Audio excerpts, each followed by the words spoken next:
The Nigerian experience, hustle, chaos, and the dream to leave.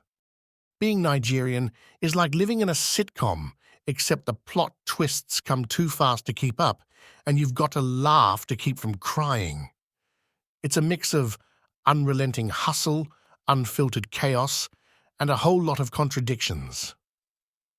On one hand, Nigeria is a country of vast resources, vibrant culture, and sick parties.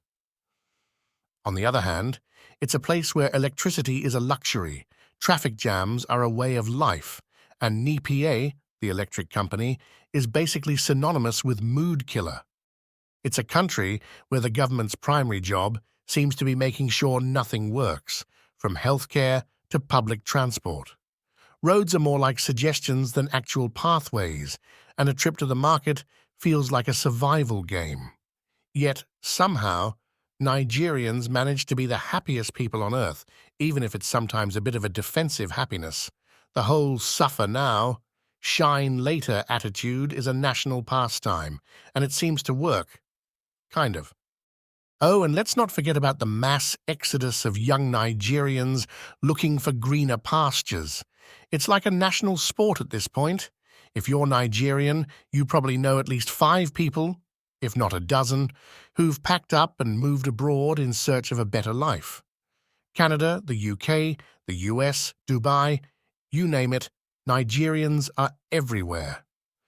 We've created a global village where no matter where you go, there's always a Nigerian ready to hook you up with the best jollof rice, egusi soup, or a side hustle. It's basically a rite of passage. Get your degree, get your passport, and then get out. The minute they land in their new country, though, the hustle doesn't stop.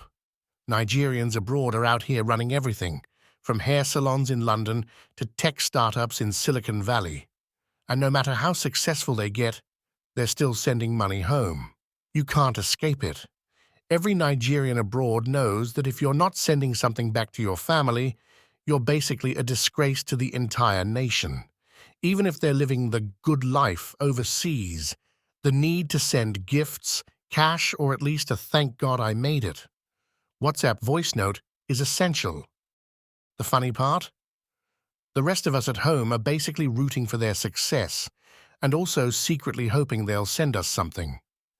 Meanwhile, their photos hang in our living rooms as proof that they've made it.